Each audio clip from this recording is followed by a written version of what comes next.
So today we're going to be going over what I call the cruncher position. I call it that because Quentin Wright made a video on it many years ago. He was a multiple-time national champion for Penn State. And from this position, you have the throw by, you have the pinch headlock. That's the most common one. That's the one we're going to go over first. You have a foot sweep, and we're going to be going over the grip that you use and all the details of it. It's a pretty easy move to learn, in my opinion. Also, the different lower body mechanics you can use with this technique, right? So Isaac Trumbull uses it quite a bit, and Ed Scott. I learned it a lot from NC State guys. So he gets an underhook right from the bottom position. And notice on his underhook, he gets an underhook claw tie. He locks his hand in the gable grip. You can also use an S grip, but the gable grip is better. We'll go over why. And then he throws him to his back, right? So claw tie in the underhook. The claw tie hand, when he gable grips, the palm needs to be facing you, and the palm of your underhook hand needs to be facing away from you. And also, your opponent can have head position. In most of these clips, the opponent will have head position.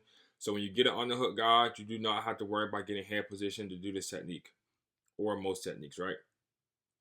When I say this, collar tie, underhook, my collar tie hand has to be facing me, the palm. And the underhook palm is facing away from me. That's very important. And then he just walks him down. His opponent's elbow is high, facing the ceiling. If they keep their overhook, that is what needs to happen. And notice how Isaac Trumbull is just walking him down. That is option number one of the lower body mechanics you can use. He's not doing a hip toss motion. Notice that when he steps in, he's not stepping in between his opponent's leg. He's just getting hip to hip, and then he's slowly walking him down. That's the same exact lower body mechanics that Alex Deringer went over in his video. You can look that up right after this. It's a short video, only 3 minutes long, but he talks about how you step in, you get hip to hip, and you just walk your opponent down. And this next one, also Isaac Trumbull, he also goes feet to back, even though he doesn't keep his opponent there, and he does more of an uchimata, or inner thigh kick. So the upper body mechanics are the exact same. Underhook, his opponent has head position. He locks hands. His palm for the collar tie hand is facing him. His palm for the underhook hand is facing away from him. His opponent has head position. So the upper body is the exact same. His opponent's elbow is high because his opponent is keeping that overhook. And he's going to do an inner thigh kick, right? So this time he does step in between, and he raises his opponent's leg in the thigh kick, uchimata, to take him feet to back. Next example, we're going to look at Ed Scott. He likes using this position quite a bit.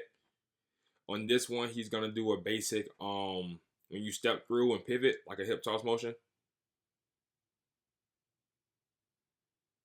And then he's also able to get the pin from this position as well, like Isaac Trumbull did in the first one. So he goes collar tie, and then he punches the underhook from the collar tie. Notice that when he punches the underhook, he gets his head to the opposite side to give his opponent head position.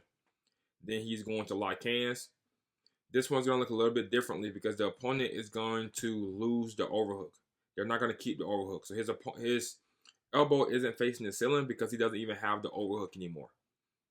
A lot of times, opponents will give up their overhook in order to avoid giving up the takedown, but Ed Scott does a great job of still loading his hips and taking him feet to back.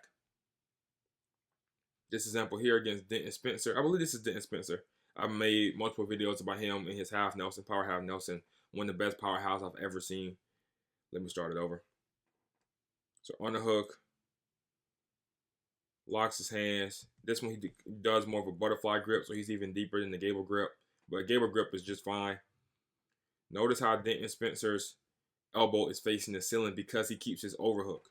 Now he's going to let his overhook out in order to avoid going feet to back. So guys are going to do this a lot because it can protect them from going feet to back, right? But at the same time, it concedes the takedown. They aren't even defending it and taken down. They are happy to give up the takedowns in order to avoid getting pinned or taking feet to back, takedown and back points. So you'll see that a lot in this position. Same thing here. He's against Kel Swinson. Gable grip here. As you can see, Kel doesn't have the overhook anymore, But Ed Scott, he just transitions to a throw by. So he's going to unlock his hands. Show you guys here. And go for a basic throw by.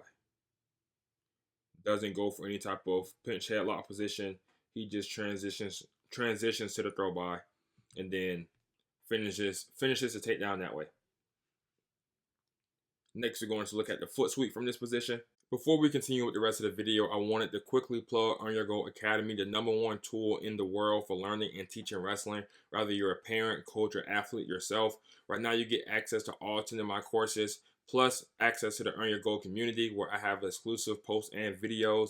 Just to give you a look into what made Earn Your Gold Academy so different is that when you click on these courses, you have me showing a move myself, like any instructional, but you also get videos of these techniques being used against and by the best wrestlers in the world.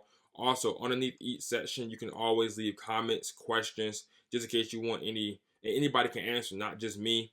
So I have 10 courses right now. I plan on adding 2 more in the future, a bottom course as well as a duck under course. You also get exclusive access to the Earn Your Gold community where you can post in there, I'll post in there. I have exclusive videos. Everything is organized in there. I have grappling because I have so many jiu-jitsu guys who support the channel. Thank you for that.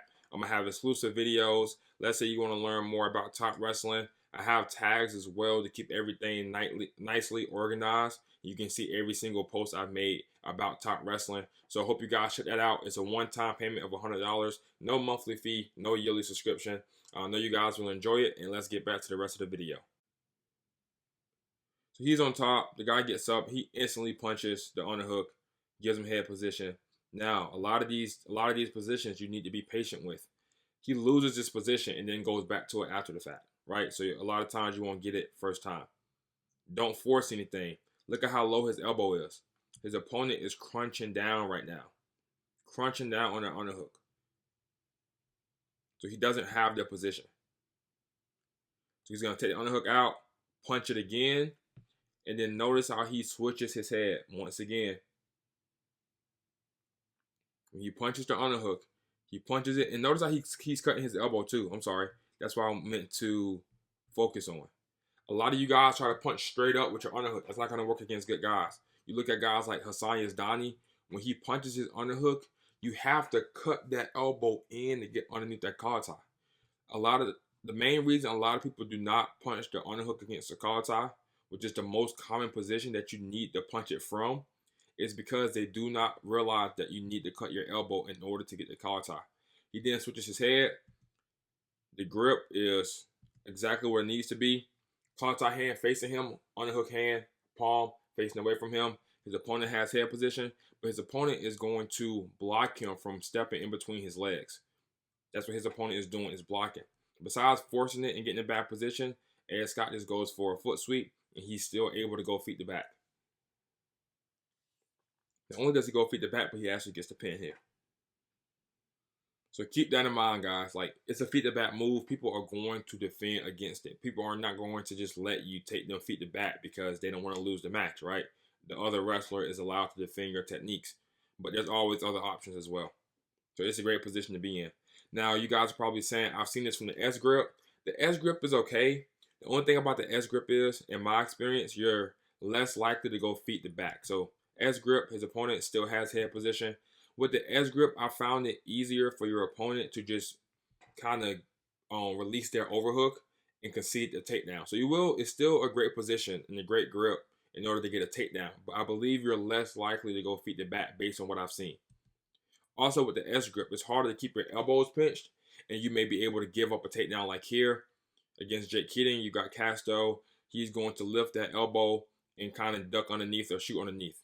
So if you're going to utilize the S grip, just keep that in mind that you really need to be pinching your elbow still. I found it easier to do with the gable grip or even the butterfly grip if you can get it that deep. But with the S grip, it's a little bit looser. But the good thing about the S grip is it's easier to get, right? Because you need less space. So if you're having a hard time locking your hands, just go ahead and get the S grip and try to go feet to back. And a lot of times you'll at least get the takedown. So thank you guys for staying to the end of this video, and I will see you on the next one.